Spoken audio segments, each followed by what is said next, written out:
Hello students, आज हम देखेंगे जीएसटी एंड डिस्काउंट और इनके कैलकुलेशंस एंड जर्नल एंट्रीज। तो डिस्काउंट दो टाइप के होते हैं, trade discount and cash discount.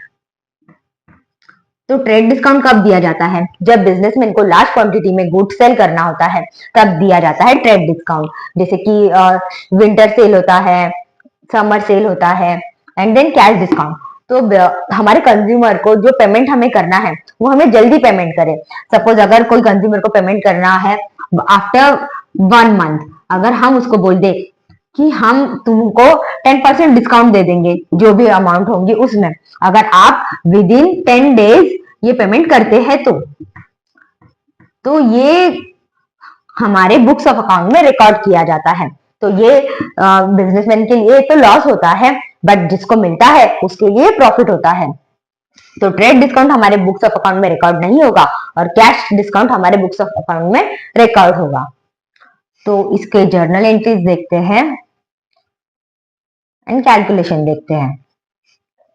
तो sale of goods of ₹50,000 at 20% trade discount and 10% cash discount. तो हमने कुछ गुड्स सेल किया है 20% ट्रेड डिस्काउंट पर। तो अब हम इसको कैलकुलेट कैसे करेंगे? तो सबसे पहले हमारी बेसिक अमाउंट है 50,000,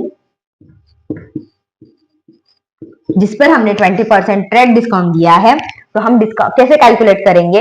हमारी बेसिक अमाउंट ले लेंगे जो भी क्वेश्चन में दी है, देन इंटू 20, परसेंटेज के साइन के लिए यहाँ आ जाएगा 100।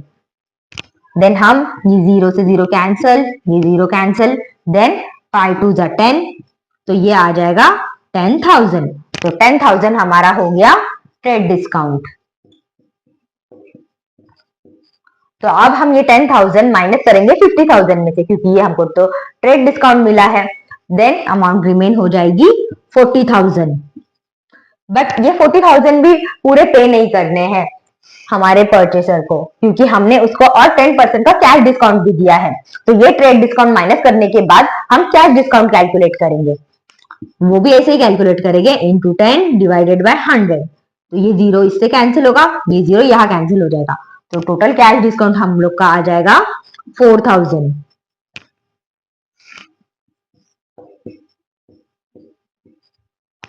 अब ये 4,000 हम इसमें से लेस कर देंगे तो फाइनल प्राइस आ जाएगी, जो कि कैश हमको रिसीव हुई है, वो कितनी आ जाएगी? 36,000।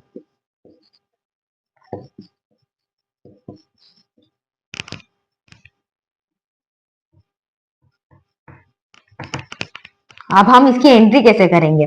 हमने तो सेल ऑफ गुड्स किया है, तो जब गुड्स सेल होते हैं तो वो कहा कौन से अकाउंट में आते हैं? नॉमिनल अकाउंट में आते हैं। नॉमिनल अकाउंट का रूल क्या है?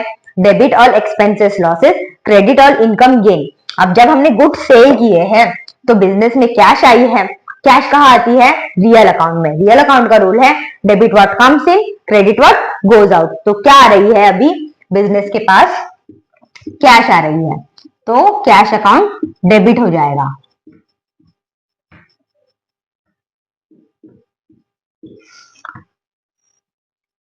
एंड अभी हम ट्रेड डिस्काउंट तो यहाँ पर रिकॉर्ड नहीं करेंगे, बट कैश डिस्काउंट तो रिकॉर्ड करेंगे। तो कैश डिस्काउंट हमने दिया है तो ये हमारे लिए तो एक्सपेंसेस हो गया, और एक्सपेंसेस कहाँ आते हैं? नॉमिनल अकाउंट में। Debit all expenses losses, credit all income gain. तो कैश डिस्काउंट को हम रिकॉर्ड करेंगे डेबिट साइड में।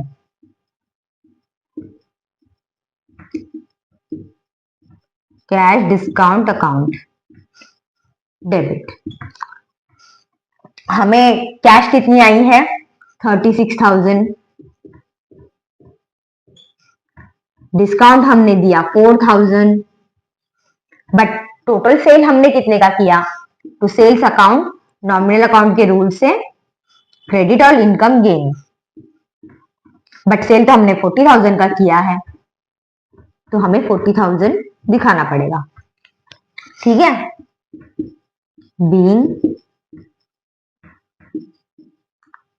Goods sold.